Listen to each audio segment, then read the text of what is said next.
윤 대통령이 부산 엑스포 유치를 위한 마지막 공식 리셉션을 마치고 베트남을 국빈 방문했습니다. 역대 최대 규모의 경제사절단과 함께한 이번 방문에서 윤 대통령이 어떤 성과를 거둘지 주목되고 있습니다. 네, 한편 선관위 전수조사에서 친인척 특혜 채용이 또 발견된 걸로 알려졌습니다. 오늘 두 분과 정치권 이슈들 이야기 나눠보겠습니다. 윤기찬 국민의힘 법률위 부위원장, 서영주 더불어민주당 상근 부대변인 나와 계십니다. 어서 오십시오. 두 분 안녕하세요. 안녕하세요. 자, 파리에서 일정을 마친 윤 대통령이 베트남에 지금 보신 것처럼 국빈 방문했습니다. 일단 두 분께서는 이 파리에서의 윤 대통령의 일정들을 어떻게 좀 보셨는지 먼저 좀 듣겠습니다. 저는 뭐 경제적 활동도 했지만 사실은 이제 엑스포 유치 관련돼서 상당히 효율적인 외교 활동을 했다라고 생각을 하고요. 전략적 분석을 통해서 타겟팅 외교를 했던 것 같아요. 예컨대 지금 사우디와 관계에서 사실 뒤쳐져 있는 건 맞거든요.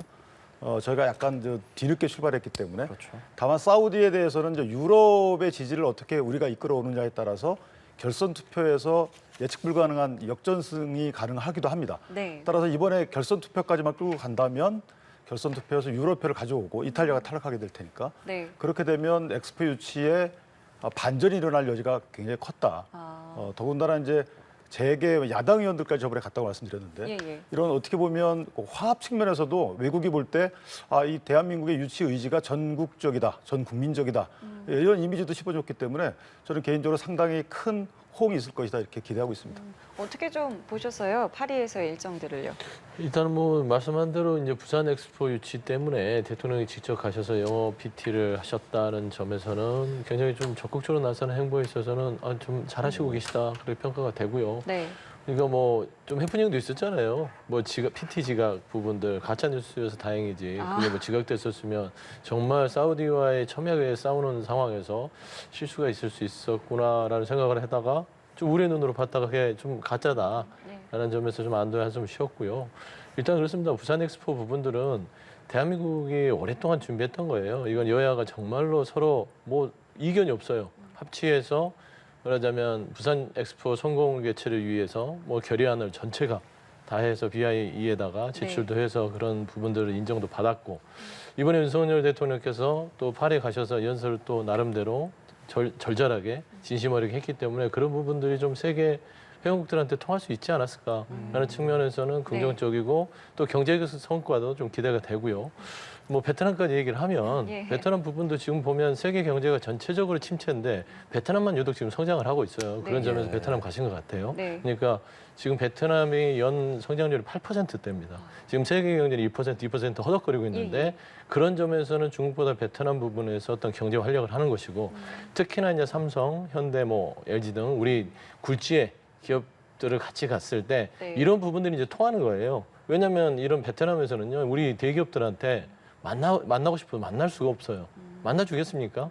이 격차가 있는데. 근데 삼성 같은 기업이나 현대 같은 기업에 베트남에 만나면 투자 유치를 막 모너서 합니다. 그러다 보면 이제 경제적 교류가 있고 그런 부분에서의 어떤 우리 민간 기업에서의 어떤 경제적 성과들이 뭐 정부의 성과보다는 그런 민간 기업의 성과들을 기대할 수 있다는 점에서는 좀 나름대로 잘하고 계시다 좀 평가하고 싶습니다. 그렇죠. 윤석열 대통령 말씀해 주신 것처럼 베트남에 가서 베트남 국가주석과 정상회담도 하고 상당히 대규모로 경제사절단도 동행을 하면서 경제적인 성과도 얻어오겠다고 했는데 어떤 부분을 좀 중점적으로 보면 좋겠습니까? 지금 어쨌든 교육 규모가 상당히 커요. 각 국가가 3, 4위 정도 되거든요. 그리고 우리나라 입장에서 보면 베트남 수출입에서 흑자 규모가 굉장히 큽니다. 1위 정도 되고요.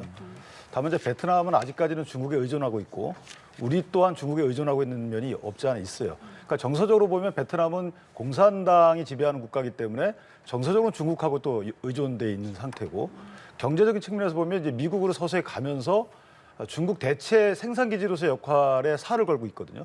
그렇다면 우리가 공급망 사슬에서 베트남과 어떻게 이어질지 이것이 이제 이 말은 뭐냐면 향후 30년 동안에 베트남과 우리가 경제적 협력 모델을 어떻게 수립할지가 상당히 중요한 과제다.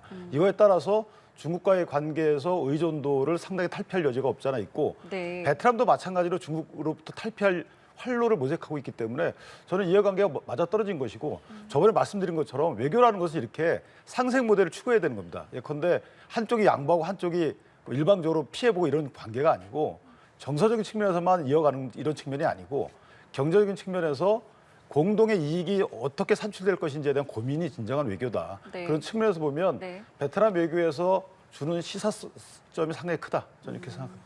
예, 알겠습니다. 그러면 이 주제는 여기서 마무리 짓고 이 얘기해 보겠습니다. 선관위가 자체 전수 조사를 했어요. 이 특혜 채용과 관련해서. 그런데 10건이 이제 의심스러운 정황이 이제 10건이 추가로 포착이 된 건데 물론 이게 지금 조사를 거부한 이제 직원도 남아 있기 때문에 앞으로 더 늘어날 가능성도 있는데 어쨌든 현재까지 자체 전수 조사로 10건이 추가로 나왔다는 겁니다. 어떻게 지금 보고 계세요? 이 조사 결과를요? 저는 선관위가 정말 국민들께 참 죄송한 말씀인데 아나무인이다라는 생각이 들어요. 저희가 기억을 할 텐데 이전에 김세환 전 사무총장의 경우에는 처음에 선관위 자체 조사에 아무런 문제가 없다고 나왔었어요. 근데 지금 문제 있다고 자인했거든요. 김세환 총장의 경우에도 고발 조치에 포함되는지 모르지만 선관위 자체에서 문제가 있다고 얘기했어요. 그 다음에 고위층 조사해 보니까 한 6건 정도 된다 이렇게 또 얘기를 했단 말이에요. 네. 이것도 자발적으로 밝힌 게 아니었어요. 그 다음에 5급 이상 해봤더니 11건이었다 이렇게 나왔단 말이에요. 지금 전 직원을 해봤더니 20몇 건이다 또 이렇게 나온 거예요. 네네. 그런데 그중에 그 외에 25명 정도는 아예 개인정보 동의를 하지 않아서 조사도 네. 못했다. 네네. 이게 선관위 현 주소입니다. 사실은 선관위가 별도의 경제 활동을 통해서 수입을 거쳐서 본인들이 월급 주는 게 아니잖아요. 국민들이 주는 월급 갖고 생활하는 곳입니다. 그리고 공익을 위한 활동을 하는 국가기관이에요. 그렇다면 최대한 공공적 이런 어떤 마인드는 있어야 되는데 저는 이걸 보면서 이것도 국회의원들이 추궁하니까 얘기를 한 거예요. 자발적으로 얘기한 것도 아닙니다. 저는 그래서 이걸 보면서 25명에 대해서 물론 고발 조치를 해야 되겠지만 선관위 자체에서 이 건 플러스 뭔가 전체적인 수사 의뢰 내지 수사 통보 이런 것들을 통해서 자정 의지를 좀 한번 보여주는 것도 필요하고 물갈이를 해야 되는데 이거 어떻게 물갈이 해야 될지 모르겠어요. 첫 번째는 이게 사실은 집단적인 관료주의의 폐해예요. 그러니까 위원회이기 때문에 사실은 관료가 위원들을 서포팅하는 업무인데 사실 위원들이 관료 밑에 들어가 있다는 거죠. 왜냐하면 상임이 아니기 때문에 몰라요. 어떻게 돌아가는지도 모르고 업무 시스템도 모르고 또 의뢰하는 것만 판단하다 보니까 관료들이 오히려 위원회의 위원을 지배하는 위원회 특성을 뒤엎는 이런 업무 시스템 내지 체계가 돼버린 거예요. 예. 그렇기 때문에 위원회 노태학 그 선관위원장이 어떻게 하겠다라고 얘기해도 얘기가 안 들어먹는 거예요. 그래서 저는 개인적으로 이번 기회에 네. 선관위원회 시스템을 한번 개조할 필요가 있다. 제가 그렇게 생각합니다. 근데 이런 결과가 나왔는데도 자료 이제 어떻게 했는지 그 조사한 거를 내놓으라고 했더니 여기에 대해서도 살짝 거부하는 모습을 보여서 이 태도에 대해서도 또 사실 지금 지적을 받고 있습니다. 네. 이 전반적인 반응들을 좀 어떻게 보셨어요? 그러니까 이제 아까 임 변호사님이 얘기했듯이 선관위에 대한 전반적인 제도적인로 손을 봐야 되는 것은 동감합니다. 선관위가 네. 그동안 헌법기관으로서 또 독립적인 어떤 지위를 누려왔거든요. 그러면서 그걸 이유로 해서 뭐 감사원감사라든지 물론 이제 국회에서 국정감사의 대상은 됩니다. 하지만 그런 부분에서도 자료 제출을 성실히 안 해왔어요. 근데 저는 이제 그 비단 선관위뿐만 아니라 네. 뭐 감사원도 그렇고요. 여러 가지 이제 그 외교안보 그다음에 헌법기관이라는 그런 뒤에 숨어서 입법부가 조금 자료를 요구를 했을 때 그걸 성실하게 국민들이 요구한다고 생각하고 내야 되는데 지금처럼 똑같은 방식으로 자료 제출을 불성실하게 합니다. 그러면 이런 것들이 축적돼서 이런 식으로 안에서 골마 터지는 거예요. 특혜 채용이 무슨 말입니까? 이게 말이 됩니까? 이건 있을 수도 없는 일이죠. 특히나 이게 선관위가 참 고약한 게요. 이게 정치권하고 맞물려 있습니다. 그러다 보니까 뭐 국회의원뿐만 아니라 대통령 선거도 그렇고요. 선거를 치르는 모든 기관들은 선관위에 어떤 알게 모르게 이해 충돌이 있다 보니까 조금 조심스러워하는 부분들이 있었던 것 같아요. 그건 문제가 있다고 봅니다. 그런데 조심스러워하는 부분이 있다 하더라도 네. 선관위는 기본적으로 공무원 조직입니다. 국민의 세금으로 운영되는 것이고 특히나 국감 대상이에요. 국정감사 대상이면 매년 치러지는 국정감사에서 그 자료 제출에 좀 성실하게 답변하면서 이런 일들이 그때그때 적발이 됐다면 이렇게 골마 터져서 지금 말하자면 완전히 대수술해야 될 상황까지 처했겠습니까? 라는 생각이 좀 드는 거예요. 그런 의미에서 지금 드러난 부분도 굉장히 충격적이지만 네. 이제는 선관위는 피할 수 없습니다. 이런 부분에 있어서 국민적인 눈높이도 있고 네. 더 이상 헌법기관에서의 정치적인 뭐 고도의 중립성 이걸로 막아설 수는 없다라는 점에서는 인사나 내부의 제도적 시스템 부분을 완전히 도려낼 수 있는 어떤 계기로서 성실하게 자료 제출을 하고요. 그다음에 선관위 스스로도 자정적으로 국민한테 신뢰받을 수 있는 선관위로 거듭나기 위해서 어떤 태도나 여러 가지들을 전향적으로 바꿔야 된다. 좀 그렇게 말씀드리고 싶습니다. 예, 두 분 모두 선관위에 관련한 뭐 개선의 필요성에 대해서는 공감을 해주셨는데 공무원 조직이라고 말씀해 주셨어요. 공무원 조직 급수가 있는 공무원인데 권성동 국민의힘 의원은 선관위에 1급 공무원이 너무 많다라는 비판적인 의견을 냈습니다. 관련 내용 듣고 오시죠. 선관위 고위직이 너무 많아요. 왜 경력직 채용을 합니까? 왜 외부에서 선관위 직원보다 그 수준이 떨어지는 지방자치단체 직원들을 채용하는 거예요? 이게 있을 수 없는 일이에요. 무려 1급이 21명입니다. 대법원 보세요. 몇 명인지. 1명이고 대검찰청도 1명이고 법무부도 2명밖에 안 돼요. 예, 타 부서들과 비교해도 1급 인원들의 숫자가 너무 많다. 무책임한 조직 구도, 이게 좀 개혁 대상이다라는 이야기했는데 공감하십니까? 뭐 어느 정도는 취지는 이해를 하겠어요. 예. 그런데 아까 제가 말씀드린 대로 선거관리위원회이기 때문에 사실 위원들이 이끌어가야 되는데 저렇게 1급 직원들이 많고 지금 직원이 거의 한 3,000명 되는 걸로 제가 알고 있었단 말이죠. 근데 선거 때마다 사실은 또 정직원분 일부는 휴직을 하거나 뭐 어떤 휴직을 네네. 하고 네. 아르바이트 계약직을 통해서 선거 관리하는 경우가 굉장히 많아요. 그러니까 시군구에 가보면 저도 경험을 했지만 사실 나와서 실제 현장에서 지도하시는 분들은 계약직 분들이 많이 있습니다. 그때 채용되시는 분들.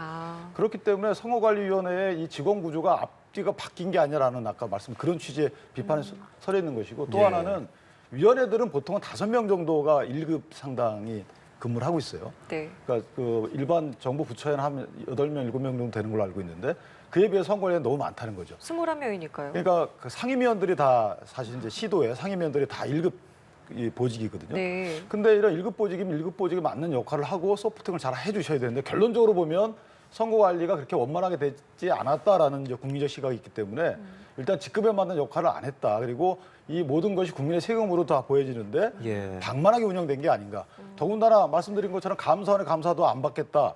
이런 것들을 볼 때 한번 들여다보면 그런 그 직급에 맞는 역할을 했는지가 의문스러운 부분이 없지 않아 있을 것이다라는 취지의 종합적인 문제 제기다. 저는 그렇게 생각합니다. 예, 말씀해 주신 것처럼 선관위가 뭐 직원이 전체 한 3,000명 정도 되는데 1급이 21명이고 두 번째로 많은 게 행안인데 선관위보다 한 700명 많은데 10명 정도밖에 안 되더라고요. 급수에 대한 비판적인 시각들 동감하십니까? 그러니까 이거는 이제 뭐 급수를 비판하는 것은 아주 지역적인 문제고요. 예. 구조적인 문제죠. 네네. 그러니까 21개 지역에 대한 상임위원들이 1급이에요. 그러다 보니까 선관위는 중앙선관위가 있고요. 지역선관위로 나눠져 있습니다. 왜냐하면 지역에서의 선거 관리를 담당을 해야 되거든요. 그래서 지금 보면은 지역에서 뭐 선거를 준비하는 각 여야 뭐 정치인들께서 결국에는 선거법에 대해서 문의를 하는 건 지역선관위입니다. 중앙선관위가 다 할 수가 없어요. 그러다 보니까 그런 구조가 되는데 이런 구조에 총체적으로 1급이 많다. 이것도 개선해야겠지만 중앙선관위 부분에 있어서 선거법을 관리하는 방향이 바뀌어져야 돼요. 저는 그렇게 생각합니다. 지금 공직선거법은요.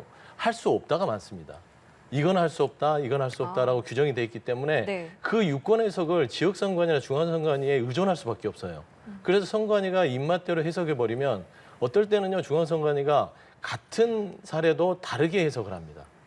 이게 달라요. 지역선관위는 같은 사안을 된다고 하다가 중앙선관위는 안 된다고 하고 이게 일률적이지 않은 이유는 선거법 자체가 안 된다고 규정합니다. 저는 이런 방향들을 이것도 고쳐야 돼요. 선거법은 할 수 있는 걸 규정해야 됩니다. 그래야만 정치인들이나 어떤 선거를 치름에 있어서 중앙선관위가 가지고 있는 유권 해석에 어떤 기능들이 악용될 수 있는 걸 막을 수 있고요. 예. 그런 다음에 1급 부분들에 대한 직급 조정들은요. 지역선관위 부분들을 개별적으로 독립적으로 운영을 하지만 중앙에서 유기적으로 해석이 될 수 있는 시스템을 바꾸는 여러 가지 이제 방안들이 뭐 거론이 되겠지만요. 예. 기본적으로 1급이 많다는 지적들은 솔직히 중앙선관위의 어쩔 수 없는 조직 구조다라는 지역적인 점에서 네네. 조직을 바꿔야죠. 그런 조직을 바꾼다는 반대는 안 하지만 예. 네. 지금 현재 그게 많다고 지적하는 것은 좀 무책임한 조직 개편이다라고 지적하는 건 저는 납득을 할 수 없습니다. 제가 약간 보태면 첫 번째는 이제 선거법의 규정 형식은 조금 저런 생각이 달라요. 왜냐하면 말씀하신 거는 이제 포지티브 규정 방식이거든요. 네. 그렇죠. 요거만 할 수 있다면 나머지 못 한다는 거라서 네. 그거는 조금 오히려 선거 운동을 제한하는 요소로 작용할 수가 있고 네거티브로 가야죠. 이것만 하지 마라. 요건 하지 마라. 나머지는 할 수 있다라는 식으로 가야 되는데 자 어찌 됐든 규정 형식을 떠나서 이것을 해석하는 사람이 선거관리위원회입니다. 선거 지도를 하기 위해서는. 네. 근데 선거관리위원회 실제 가보면 위원들이 특히나 위원장이 이제 비상임이다 보니까 예. 선거관리위원들의 해석권이 제대로 발현이 안 돼요. 그러니까 주로 사무처 직원들이 해석을 합니다. 그래서 그걸 결제받아요.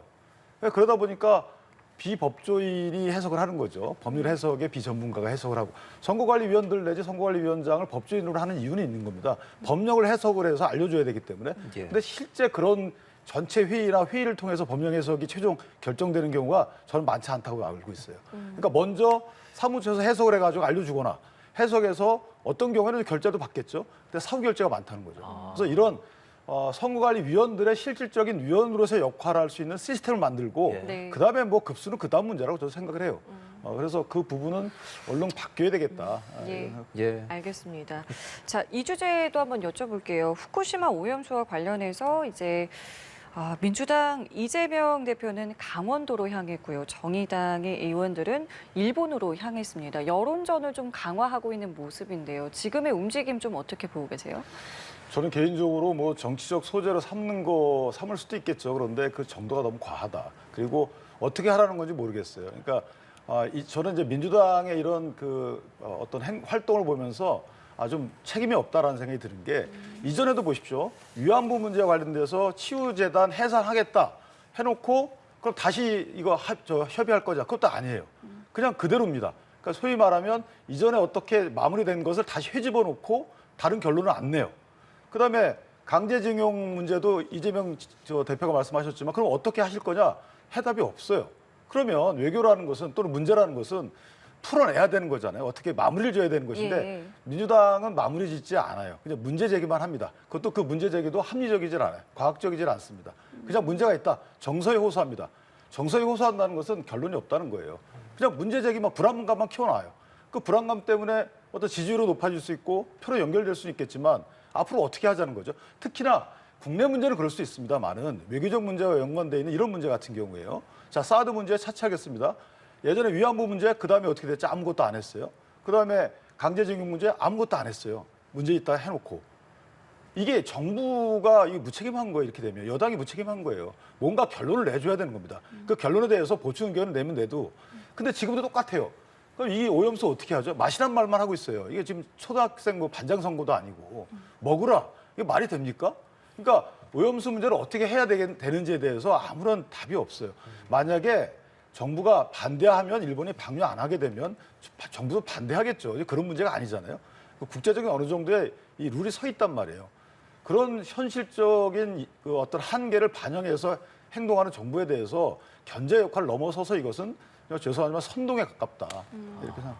예, 반론 듣겠습니다. 저는 약하다고 보는데요. 국민의 생명과 안전을 지키는 일에 이 정도 너무 약해요. 야당이. 제대로 못하고 있습니다. 더 세게 해야 됩니다. 국민의 생명과 안전. 사드 위안부 문제가 국민들이 입으로 들어가는 문제입니까? 건강의 문제입니까? 안전의 문제입니까? 생명의 문제입니까? 물론 관련성도 있겠지만요. 이거는 우리 아이들이 먹는 문제하고 직결되는 겁니다. 참을 수 없습니다. 그래서 야당이 할 수 있는 일들은 주문진 시장도 가고 밖에 나가서 이거 오염수 부분 안 되니까 다른 거 아니에요. 뭐 과학적 증명을 어떻게 합니까? 정부도 못하는 거를 야당이. 그렇지 않겠어요? 하는 거는 이게 좀 위험성이 있다는 논문들을 국민들한테 알릴 뿐입니다. 특히나 국민들은요. 야당이 알리지 않아도 이미 핸드폰으로 다 정보를 습득하고 있어요.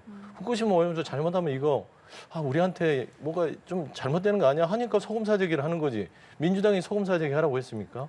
국민들이 알아서 불안하니까 사재기를 하는 거예요. 이런 상황에서 정부는 뭐 하고 있습니까? 말씀한 대로 말로만 일단 먹어봐. 그러고 있잖아요. 과학적 근거를 대해서 국민들을 안심시키지 않잖아요.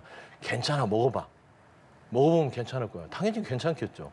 하지만 그 추적돼서 이 건강에 미치는 거는 몇십 년 뒤에 나타나고 그 축적된 이 잘못된 핵 오염수가 될 수 있는 것들이 우리 아이들이 후세대 물려가서 좀 안 좋은 결과로 나타날 수 있는 겁니다. 그렇기 때문에 조금 더 신중하자는 겁니다. 막을 수는 없겠죠. 하지만 지금 야당에서 내놓는 것들은 후쿠시마 오염수에 대해서 즉각 올해 지금 일본은 하겠다는 거예요. 하지만 야당은 뭐라고 합니까? 좀 일단은 보류하자. 왜? 우리 국민들이 불안해하니까. 그렇기 때문에 국민들한테 이야기를 하는 거예요. 이거를 국민들 힘으로 막아야지 야당이 하니까 괴담이라고 하잖아요. 그런데 국민들이 이걸 막아서면 설마 정부에서 괴담이라고 하겠습니까? 멈추겠죠. 광우병도 비슷합니다. 그 사태도. 당시에 이명박 대통령이 물러서서 결론만 얘기하면 30개월 미만의 연령의 소를 수입하게끔 한 걸음 물러섰어요. 그래서 지금 저희가 30개월 미만의 소를 먹고 있는 겁니다. 이런 식의 정부가 더 이상 국민들을 소모하지 말고 정치적으로도 야당을 소모하지 말고 빨리 현명한 결정을 해라라고 지금 현장에서 하는데 제가 봐서는 야당의 이런 국민과 생존 안전을 지키기 위한 행동들은 매우 약하다. 더 세게 해야 된다라고 저는 주장하고 싶습니다. 제가 이거 하나 여쭤볼 게 있는데 사실은 물론 뭐 그렇게 주장할 수도 있어요. 그런데 보면 이전에 이 방류가 결정된 시점은 2019년도예요. 그때 문재인 대통령께서 또는 당시 여당에서 뭐라 했냐면 국제해양재판소에 제소하자라고 했어요. 제소했습니까? 아니 그때 만약에 제소해가지고 만약에 지금 논리가 먹혔으면 방류 이거 막을 수 있었잖아요. 아무것도 안 했잖아요. 제가 아까 말씀드린 것처럼 뭔가 어떤 매듭을 져가고 있으면 다 헤집어놔요. 그다음에 마무리를 안 집니다. 제소하겠다, 반대한다라고 말씀하셨죠. 분명히 문재인 대통령 그렇게 말씀하셨어요. 반대한다고. 알죠? 반대한다는 국민들이 좋아합니다. 그런데 그 대책은 어떻게 할 거죠? 실제 반대한다라는 것은 막겠다라는 것은 실효적으로 막을 수 있어야 되는 거잖아요. 아니 정부의 대통령께서 정부의 당국자들께서 나 이거 반대 누구나 할 수 있죠. 근데 반대해서 어떻게 할 겁니다. 앞으로 어떻게 막겠습니다라는 로드맵을 제시하고 그 로드맵 따라서 움직였어야 되는 거 아니겠어요? 그 해양재판소에 제소하겠다. 제소 안 했잖아요. 여론에만 그냥 그렇게 얘기하시고 그 뒤에 행동을 옮기지 않아요. 강제징용에 대한 문제 똑같습니다. 그다음에 위안부 문제 치유재단 해서 똑같아요. 이렇게 위정을 하거나 이렇게 국민들을 이끌고 가면 안 되는 거 아니겠어요?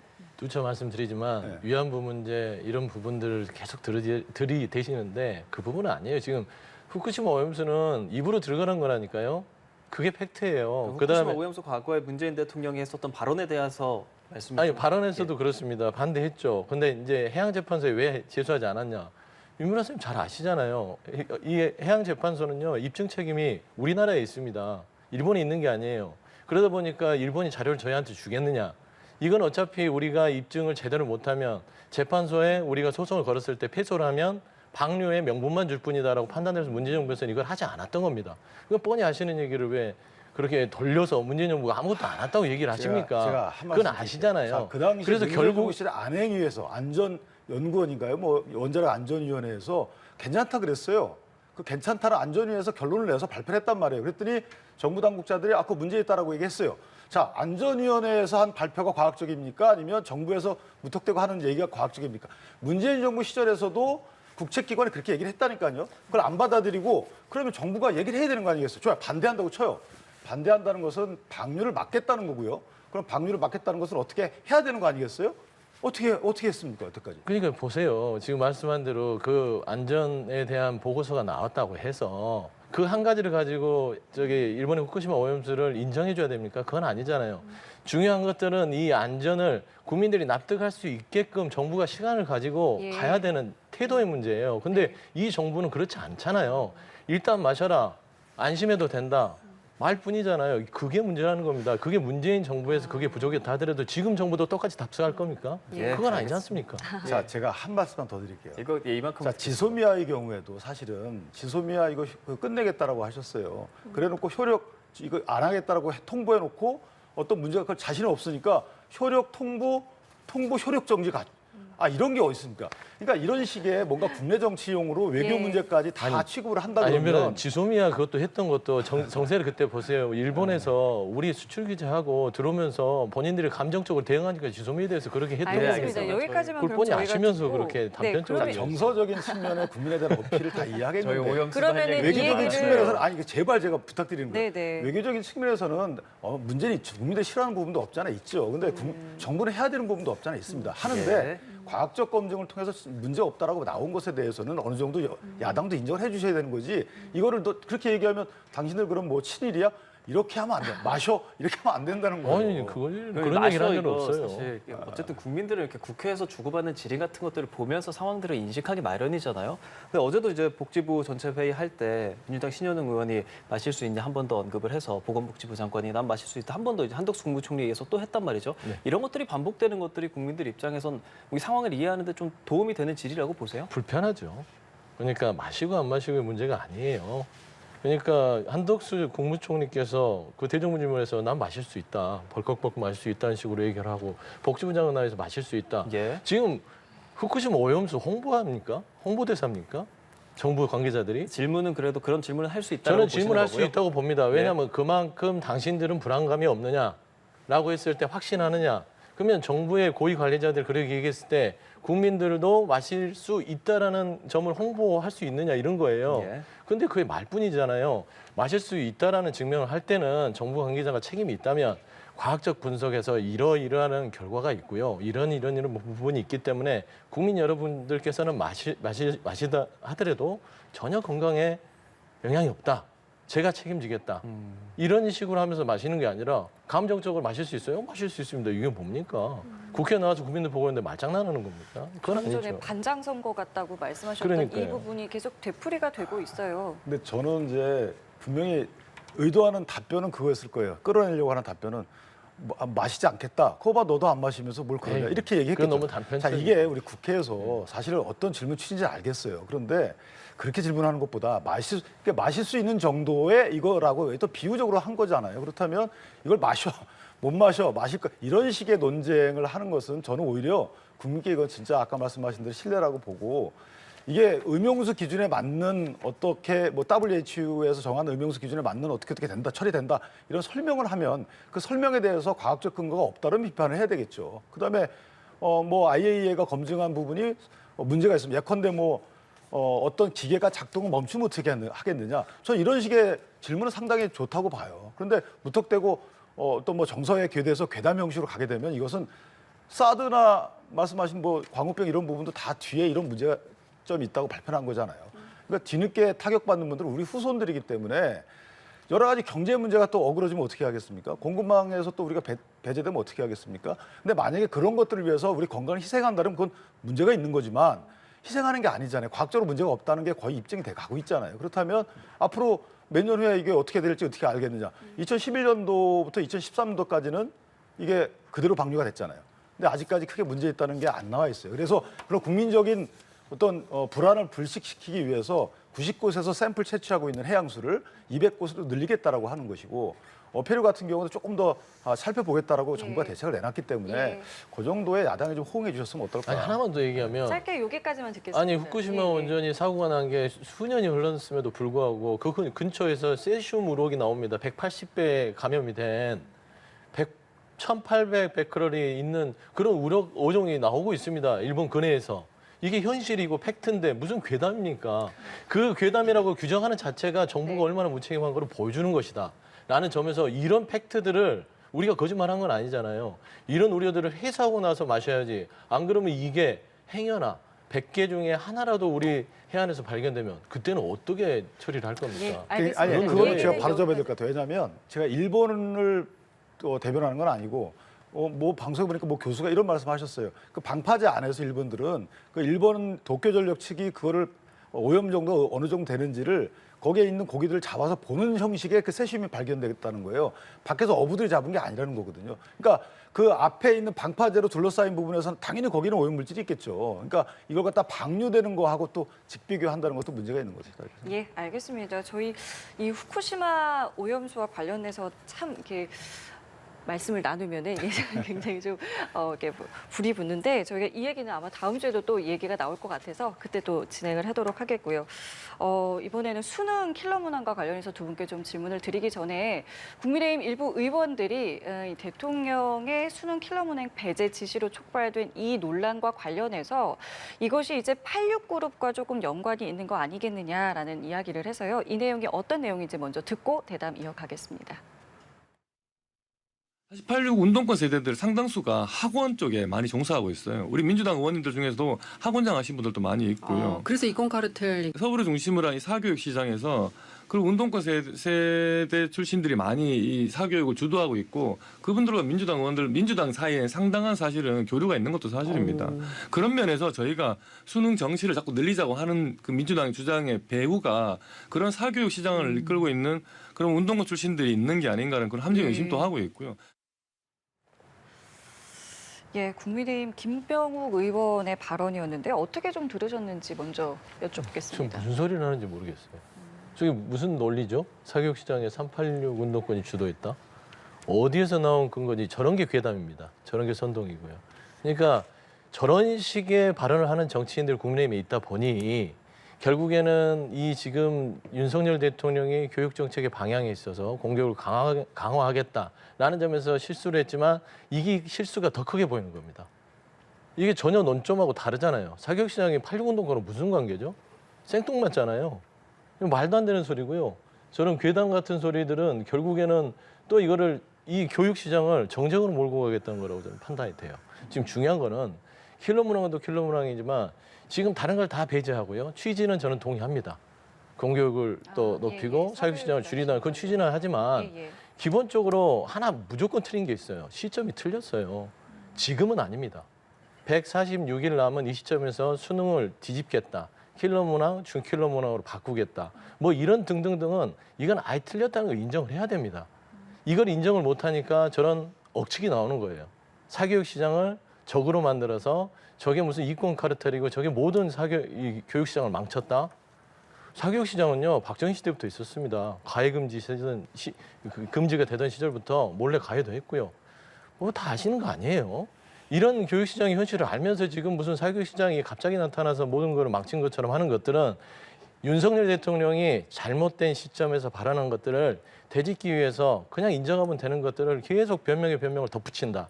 결국에는 수험생들의 혼란만 더 초래하는 거예요. 그리고 사교육 시장 건전하게 공존해야 되는 거예요. 아예 없앨 겁니까? 말도 안 되는 거잖아요.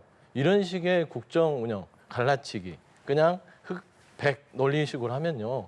교육개혁은요, 솔직히 이 시작부터 물 건너갔다고 생각합니다. 그러니까 시작은 공정한 수능이었어요. 그런데 이것이 지금 지적하신 것처럼 좀 시점이 너무 좀 성급했다라는 이제 지적도 안철수 의원도 했더라고요. 그리고 조금 전에 저희가 같이 녹취를 봤습니다마는 뭐 86 운동권이 그 배후에 있는 거 아니냐 뭐 이런 이야기까지 나오고 있는데 지금의 상황을 좀 어떻게 좀 정리를 해보시겠습니까? 그러니까 김병우 의원께서 한 저 말은 지금은 아니에요. 저 틀린 말이에요. 왜냐하면 이전에 그 운동권 출신들이 사교육 시장에 많이 나왔죠.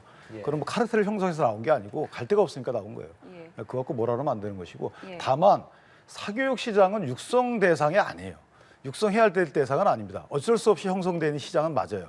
이걸로 까부서도 안 되지만 공교육을 정상화시키면 사교육 시장이 줄어들겠죠. 그래서 이게 법에 있는 내용을 대통령이 말씀하신 거예요. 법에 공교육 강화법이라고 있어요. 선행학습 규제법이라고 또 있습니다. 거기에 따라서 대통령이 말을 한 거고 그다음에 출제 경향에 대해서는 원래 다 얘기를 해요.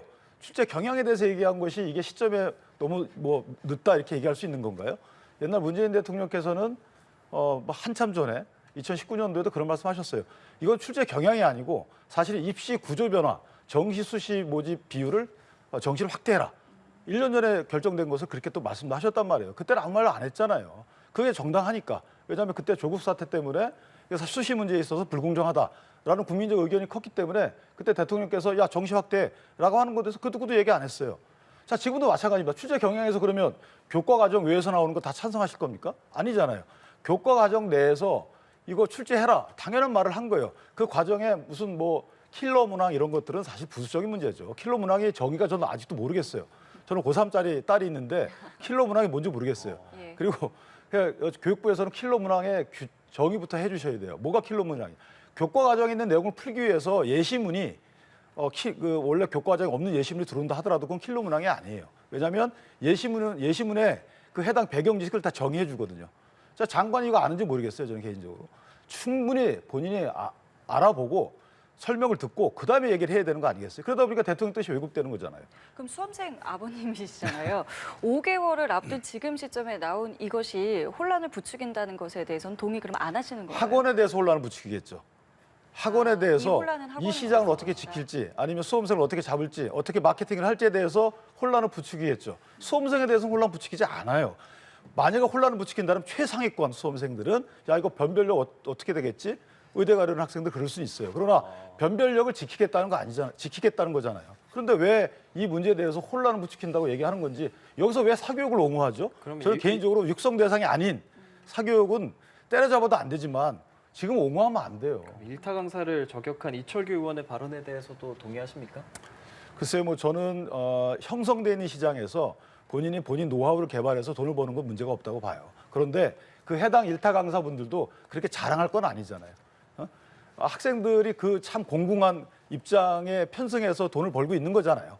이게 뭐 그걸 비판할 건 아닙니다만은 예. 그런 본인의 위치가 사실 학부모의 종속적인 위치이면 좀 더 걱정해주고 야, 앞으로도 이렇게 될 테니까 걱정하지 마라 얘들아 이렇게 해주는 것이 일타 강사의 사실 해야 될 일 아닌가요? 그걸 비꼬고 있다는 것 자체가 문제인 것이죠. 알겠습니다. 네. 국민의힘 당내 상황 여쭤보도록 하겠습니다. 사고 당협 40곳, 40곳 중에 36곳 공개 모집에 들어갔습니다. 뭐 눈에 띄는 거라고 한다면 그 4곳 빠진 곳들, 이준석 전 대표의 지역구, 뭐 태영우 의원, 뭐 그 밖에 또 황보승이 하영재 의원 지역구라고 볼 수 있는 곳들인데 이렇게 모집 안 하는 이 부분에 대해서 어떻게 좀 우리가 해석하면 좋겠습니까? 지금 나름대로 뭐 이유를 다 회람해서 이유를 정했겠죠. 그런데 아마 이준석 전 대표의 경우에는 내후년, 내년이죠. 2024년도 1월이나 돼야지만 당원권 정지가 풀려요. 네. 그러니까 그때까지는 직무 정지 상태이지만 당협위원장의 직무 정지 상태지만 당협위원장을 또 빼기에는 애매한 부분이 없잖아요. 이제 경쟁력 있는 사람이거든요. 그 해당 지역구에서. 그리고 태영 의원의 경우에도 이제 6개월 받았죠. 3개월 받았죠. 3개월 받았으니까 8월 정도에 아마 예, 풀린단 예. 말이죠. 그렇기 때문에 그때까지는 놓고 고민할 시간을 주는 게 아닌가라는 생각이 들고 물론 이제 이준석 전 당대표의 경우와 관련해서는 여러 가지 전략적 고민도 할 거예요. 제 생각에는. 예. 이게 뭐 선거구 개편 문제 또 여러 가지 정계 또 움직임과 관련돼서 이준석 당대표의 존재라는 게 여러 가지 또 역할을 할 수 있기 때문에 네. 그런 고민도 하겠지만 지금 당장은 당원권 정지 시기와 맞물려서 지금 할 때가 아니다 이렇게 판단한 게 아닌가라는 생각을 합니다. 다른 사람을 세우기에는 부담되고 앉히기에도 부담되고 뭐 이렇게 이해를 해야 되겠습니까? 이준석 전 대표의 이 자리 말입니다. 그럼요. 이준석 대표는 좀 손대기가 힘든 뜨거운 감자 같은 존재겠죠. 국민의힘에서. 예. 만약에 저기 다른 사람 안 치면 이준석 대표가 무소속으로 나올 수도 있고요. 뭐 신당 창당을 할 수도 있고요. 그러면 틀림없이 국민의힘에서는 좀 복잡해질 거예요. 셈법이. 그런 고민을 하는 것 같아요. 그다음에 당협 부분도 지금 여러 가지로 고민하고 있는 것 같은데 이거는 뭐 이제 추측이기도 하지만요. 개인적으로 생각하는 거는 이게 이제 조금 이상하게 맞물렸던 게 김기현 대표가 검사 공천 없다는 얘기를 하세요. 예. 근데 그 얘기를 굳이 왜 하시죠? 그러니까 저는 이 선거를 앞두고 그 얘기를 안 해도 되는데 검사 공천 없다는 게 검사 공천 할 것 같다는 생각이 드는 거죠. 안 한다고 말했는데요. 그러니까 안 했다는 한다고 말이 말하는 것이 그냥 뭐 그런 거잖아요. 나 아니야. 강한 부정은 부정이 긍정이 내부에 있다는 그런 느낌이 드는 거예요. 그래서 당협위원회에 대한 여러 가지 공모 절차를 보면서 저는 혹시나 이 부분들을 용산과 한 20차례 만났다고 하더라고요. 김기현 예. 대표가. 그런 와중에서 나름 지금 안 한다고 얘기를 했지만 속내는 그때 가서는 또 뭔가 비워놓고 거기에 뭐 전현직 검사들을 뭐 공천할 수도 있죠. 저희 민주당도 검사 출신들이 있으니까 그런 의미에서는 조금 이번에 국민의힘의 당협위원장 선정 부분들이 좀 자세히 살펴보면 좀 맞닥지 않은 부분도 있을 것이다. 좀 그래 보고 있습니다. 근데 사실은 저 공통점이 있는 게 이제 네. 태영 의원은 경우가 약간 다르지만 최고위원도 사퇴했죠. 황보성의 하영재 이준석 전 대표의 경우에는 사법 리스크도 있어요. 현재 뭐 고소고발 사건으로 수사를 받고 있고 하영재 의원은 사실은 국회에서 체포 동의안에 가결까지 됐던 분이고 예. 이준석 전 당대표의 경우도 검찰에서 사건이 계류 중에 있단 말이죠. 그렇기 때문에 그런 여러 가지의 변수가 있어서 좀 추이를 지켜본다는 취지도 없잖아 있다. 예, 그럼 공천 총선 이야기 나와가지고요. 이 두 명의 이름이 꾸준하게 거론돼서 두 분의 생각은 좀 어떤지 여쭤보겠습니다. 바로 한동훈 법무부 장관 그리고 조국 전 법무부 장관인데요.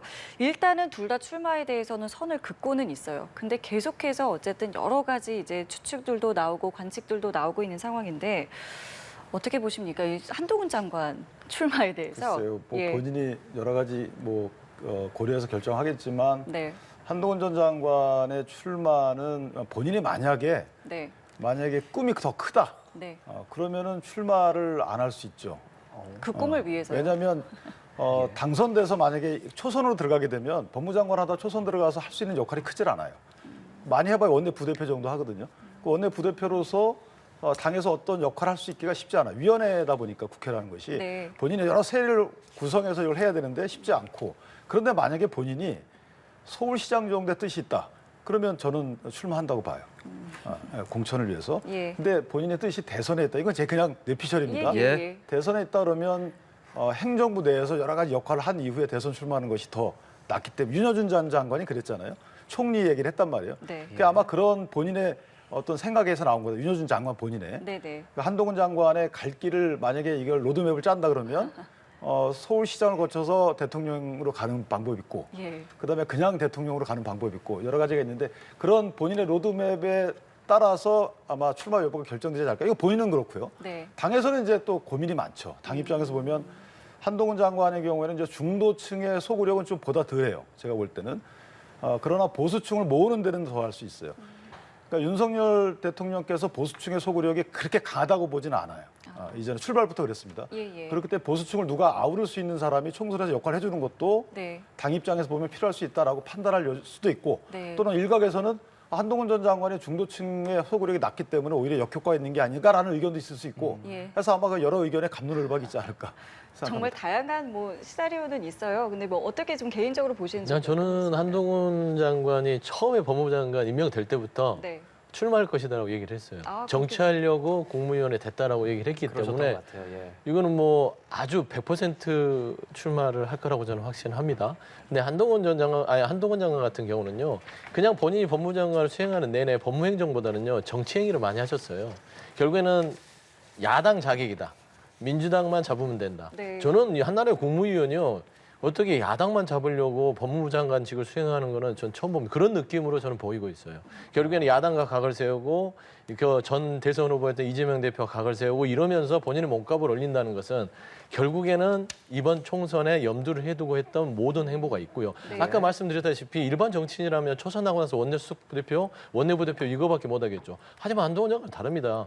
대한민국의 자타공인하는 소통령 같은 존재예요. 그런 분은요 초선으로 와도요 실세 등극으로 하면서 저는 솔직히 국민의힘의 당을 장악할 수도 있다. 저는 그렇게 보이고 있어요. 지금 현재 용산과 국민의힘의 관계를 봤을 때는 그 정도도 가능하기 때문에 저는 총선은 100% 출마를 하시고요. 예. 그 향후에는 본인의 정치적 입지들을 더 강화할 것이다. 저는 그렇게 보고 있습니다. 그런 얘기 뭐 전에도 좀 몇 번 해주셨었는데 그럼 조국 전 장관에 대해서는 지금 뭐 당내에서 어떻게 간략하게 생각하십니까? 말씀드리면 조국 전 장관은 정치를 시작하신 거라고 보면 돼요. 하지만 출마와 정치는 다른 부분입니다. 그러니까 출마 부분은 고심하고 있는 걸로 알고 있지만 정치를 시작했다. 결국에는 정치를 시작했다는 것은 조국 전 장관에 대한 어떤 그 지지하는 세력층이 있습니다. 그 세력층들을 통해서 이 총선을 앞두고 이 진보 지정에 있어서의 대안 세력으로서 본인이 무슨 역할을 할 것인가라는 점은 고민하는 건 분명한 것 같아요. 하지만 뭐 말하기 좋으신 분들은 조국 전 장관이 뭐 민주당과 손을 잡고 아니면 민주당의 후보로서 나갈 것이다. 그거는 100% 아닐 아니다. 겁니다. 될 수가 없다. 왜냐하면 조국의 강은 이미 건넜기 때문에 민주당은요. 하지만 조국 전 장관의 행보는 저는 민주당과 연관짓기보다는 조국 전 장관의 그러니까 걸어보지 않은 길을 가는 조국 전 장관을 보게 될 공산이 아주 거의 한 90% 이상 예. 확신을 합니다. 뭐 짧게 하실 말씀 있으신가요? 조국 전 장관에 대해서. 조 전 장관은 어떤 형태를 취하든 비례대표로 많이 나온다면 나올 것 같고요. 왜냐하면 비례대표로 나와야지만 본인이 사법 리스크로 인해서 직을 잃는다 하더라도 다음 직으로 넘어가거든요. 또 하나는 저분은 개인적으로 경제활동과 정치활동을 같이 하는 분 같아요. 개인적으로. 알겠습니다. 오늘 두 분 말씀은 저희 여기까지 듣겠습니다. 지금까지 윤기찬 국민의힘 법률위 부위원장, 서영주 더불어민주당 상근부 대변인과 함께했습니다.